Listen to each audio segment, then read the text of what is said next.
بچہ آ گیا، یتیم بچہ. اس نے آ کے عرض کی حضور 3 گھر میں افراد ہیں، میں، میری بہن اور میری بیوہ ماں. والد حضور چلے گئے اور آج نہ 3 دن ہو گئے روٹی کوئی نہیں کھائی. میں اس منظر کو بھی جانتا ہوں کہ جب یتیم گھر میں اکٹھے بیٹھے ہوتے ہیں اور پتہ ہوتا ہے ان کو کہ ہماری اماں کے پاس آج پیسے کوئی نہیں اور گھر میں روٹی بھی کوئی نہیں، تو پھر ان کو بھوک ہی نہیں لگتی. ہاں نہیں لگتی. اماں پوچھتی ہے پتر روٹی کھانی ہے؟ نہیں میں تو سویرے جو کھایا تھا وہ ہضم ہی نہیں ہوا. اماں جی شاہی کوئی نہیں. یہ پردے اس طرح کر کے بچائے جاتے ہیں. ایک دوسرے کو تسلیاں دینا، ایک دوسرے سے پیار کا بڑھ جانا، ایک دوسرے کے لیے جذبات اور طرح کے بن جانا حکمت الہی کے تقاضے ہوتے ہیں. یا رسول اللہ صلی اللہ تعالیٰ علیہ وسلم بیوہ ماں ہے، یتیم بہن ہے، 3 دن سے کھایا کچھ نہیں. قربان جائیں وہ گھر جہاں سے کائنات کھاتی ہے ساری. حضور نے فرمایا بلال جا کے ساری ازواج مطہرات سے پوچھ گھر میں کیا ہے. حضرت بلال کہتے ہیں میں سارے گھاری پوچھ آیا، ٹٹول آیا، ٹوٹل 21 کھجوریں نکلی.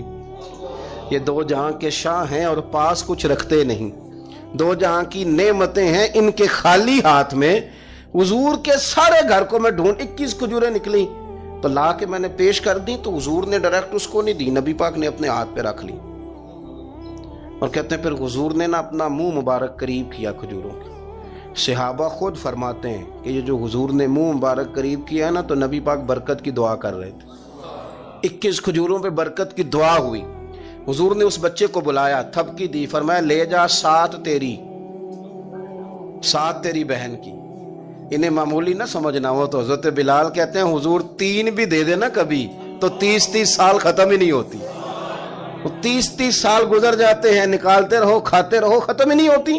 حضور نے فرمایا 7 تیری بہن کی، 7 تیری والدہ کی، اور 7 حضور نے اور بھی تلقین فرمایا ایک سویرے کھایا کرنا، ایک شام کو کھایا کرنا. یہ لے جا. حضرت سیدنا بلال حبشی کہتے ہیں رضی اللہ تعالیٰ عنہ کہ بچہ لے کے جب باہر نکلا تو حضرت سیدنا معاذ ابن جبل دوڑ کے گئے اور جا کے بچے کے سر پہ شفقت سے ہاتھ پھیرا. کا فکر نہ کرنا، رب کریم تجھے بہترین سرپرست عطا کرے گا، پتر پریشان نہ ہونا، اللہ تیری مدد کرے گا. صرف حوصلہ دیا، سر پہ دست شفقت پھیرا. بچہ چلا گیا تو حضور نے فرمایا معاذ ادھر آؤ نا ذرا. یا رسول اللہ حکم ہو. فرمایا کس چیز نے تمہیں اٹھایا بچے کے سر پہ ہاتھ رکھنے کے لیے؟ کس نے تمہیں کہا؟ کس چیز نے تمہیں اٹھایا جو تم بچے تک پہنچ گئے؟ عرض کی یا رسول اللہ وہ جو میرے دل میں اللہ نے یتیم کے لیے رحمت رکھی ہے نا اس نے مجھے اٹھایا تھا. اور میں نے جا کے اس کے سر پہ دست شفقت پھیرا تو حضور فرمانے لگے سن پھر، جو کسی یتیم کے سر پہ خالی ہاتھ بھی پھیر دے، جتنے بال اس کے ہاتھ کے نیچے آئیں گے نا رب اتنی خطائیں معاف کرے گا، اتنی نیکیاں دے گا، اتنے درجے اس کے بلند کر دے گا. خالی دست شفقت ہی پھیر دے. دینا دلانا تو بعد کی بات ہے، اس کا خیال رکھنا. تو یہ جو ہمارے مدارس ہیں نا ان میں اکثر بچے غریب ہوتے ہیں، لیکن کچھ بچے تگڑے گھروں کے بھی ہوتے ہیں، مالدار گھروں کے بھی ہوتے ہیں. اس میں اگر کوئی ایسا بچہ آ بھی جاتا ہے نا جو یتیم ہے، کمزور ہے، تو وہ اپنے آپ کو محسوس نہیں کرتا کمزور، کیونکہ وہ یہ نہیں سمجھتا کہ میں یتیم خانے میں آیا ہوں. اس کے ذہن میں مائنڈ سیٹ یہ ہوتا ہے کہ میں مدرسے میں آیا ہوں اور میں پڑھنے کے لیے آیا ہوں. اور چونکہ وہ کچھ وزادار بچے، مالدار بچوں کے ساتھ وقت گزارتا ہے، اسی دسترخوان پہ بیٹھ کے کھاتا ہے، اسی کلاس میں سب کے ساتھ بیٹھ کے پڑھتا ہے، تو اس کی عزت نفس مجروح ہونے کی بجائے طاقت پکڑتی. وہ برابری کی سطح پہ جب آتا ہے تو اسے محسوس ہوتا ہے کہ مجھے عزت دی جا رہی. اس لیے مدارس اسلامیہ میری نظر سب سے مضبوط جگہ ہیں جہاں مساکین کی، یتیموں کی، غریبوں کی صحیح معنوں میں کفالت بھی ہوتی ہے، تعلیم بھی ہوتی ہے، عزت بھی ہوتی ہے، تربیت بھی ہوتی ہے. میرے رسول کریم علیہ السلام بڑے انہماک کے ساتھ، بڑے توجہ کے ساتھ. اچھا ایک کام اور ہوتا ہے ہمارے ہاں، وہ کیا ہے؟ اگر کوئی یتیم مال چھوڑ گیا نا اس کا باپ، تو پھر تو بارے نہیں آ رہے ہیں اس کے. پھر تو اللہ خیر کرے کہ بہت سارے مل جائیں گے کفالت کرنے والے، بہت سارے ملیں گے دھیان رکھنے والے، بڑے سارے ملیں گے توجہ دینے والے. قرآن مجید نے فرما دیا ہے کہ جو یتیم کا مال کھاتا ہے وہ سمجھ لے کہ میں مال نہیں کھا رہا، میں آگ کھا رہا ہوں، آگ کھا رہا ہوں، آگ. سورہ نساء دیکھیے ہمارے ہاں اگر تو وہ مال چھوڑ گیا ہے تو پھر تو بہت سارے رشتہ دار مستقل اس کے محلے میں مکان لینے کو تیار ہو جاتے ہیں، الا ماشاءاللہ۔ پھر تو بڑے سارے ایسے بھی رشتہ دار بن جاتے ہیں جن کو والد کی موجودگی میں کبھی زیارت کا موقع بھی نہیں ملا تھا۔ یہ مال جو یتیم کا ہے اس کی تو زیادہ حفاظت کرنی تھی۔ ہم کئی دفعہ مسئلہ بتاتے ہیں، لوگ فتویٰ بازی شروع کر دیتے ہیں۔ مجھے بلایا گیا کہ ایک صاحب کا انتقال ہو گیا تو ان کا ختم شریف ہے، تو بچے ان کے نابالغ ہیں، تو میں نے کہا کہ آپ اس طرح کریں، ان کے مال میں سے زیادہ پیسے نہ صرف کریں۔ نہیں جی نہیں، بڑے پیسے کمائے ہیں جی، اس نے ساری زندگی باہر نکالی ہے تو لاکھوں کروڑوں کمائے ہیں، تو چھوٹا گوشت پکائیں گے، بکرے کا گوشت پکائیں گے اور ہم ان کا ختم شریف دلائیں گے۔ تو میں نے کہا صاحب آپ رشتہ دار ہیں، ان کے بچوں کے مال کی حفاظت کریں۔ ختم شریف تو اس میں گوشت زیادہ ہونا ضروری نہیں، اس میں تو درد سے دعا کرنا ضروری ہے، اس میں تو تلاوت قرآن پاک کے سال ثواب میں ضروری ہے، ذکر اذکار ضروری ہے۔ لیکن کیا کیا جاتا ہے کہ بے دریغ مال ان کا اگر ہو تو، ایک حدیث پاک ہے بخاری مسلم میں، بڑے غور سے سنیے گا اور اس کے اندر جتنے پہلو ہیں ان پر پوری توجہ دیجئے گا کہ کہیں ہم ادھر آ تو نہیں گئے۔ رسول پاک صلی اللہ علیہ وسلم نا ہمارے لیے سب سے بڑے حکیم ہیں، سب سے زیادہ حکمت حضور نے ہمیں بتلائی ہے کہ اس رستے چلو گے تو بچو گے، اس رستے جاؤ گے تو ہلاک ہو جاؤ گے۔ نبی کریم علیہ السلام نے فرمایا، بخاری مسلم میں فرمایا، 7 ہلاک کرنے والی چیزوں سے بچنا، اگر ان میں تم چلے گئے تو ہلاک ہو جاؤ گے۔ 7 چیزیں ہیں جو تمہیں ہلاک کر دیں، برباد ہو جاؤ گے، تباہ ہو جاؤ گے، ہلاکت کا سفر ہے یہ، 7 چیزوں سے بچو۔ یا رسول اللہ صلی اللہ علیہ وسلم وہ کون کون سی؟ تو حضور نے فرمایا اللہ کے ساتھ شریک نہ کرنا، ہلاک ہو جاؤ گے۔ دوسرا نبی پاک صلی اللہ علیہ وسلم نے فرمایا جادو نہ کرنا، ہلاک ہو جاؤ گے، ہلاک۔ اور یار جسے حضور فرما رہے ہیں ہلاک ہو جائے وہ بچے گا؟ نبی پاک صلی اللہ علیہ وسلم نے تیسرے نمبر پر فرمایا جس شخص کے قتل کرنے کو اللہ نے حرام قرار دیا ہے اسے قتل نہ کرنا، ہلاک ہو جاؤ گے۔ چوتھے نمبر پر رسول پاک علیہ السلام نے فرمایا سود نہ کبھی بھی کھانا، ہلاک ہو جاؤ گے، ہلاک۔ بڑی بڑی دلیلیں دی بینک والوں نے، بڑا سمجھایا تو حاجی صاحب مان گئے، محترم مان گئے، کہنے لگے نہیں جی نہیں وہ کاروبار میں لگاتے ہیں۔ بڑے بھولے بالے ہیں ہم، پتہ سارا ہے۔ اور دیکھو سب کاموں کے باوجود مستقل بینکوں میں پیسے اس اکاؤنٹ میں رکھے ہوئے ہیں جہاں سے مستقل سود آتا ہے۔ حضور نے فرمایا نہ کرنا یہ کام۔ تو کہتا ہے میں سود پہ پیسے لے کے کاروبار چمکاؤں گا، تیرے نبی پاک نے تو فرمایا تو ہلاک ہو جائے گا۔ تو کہتا ہے میں میل لگاؤں گا، حضور نے تو فرمایا ہلاکت ہے۔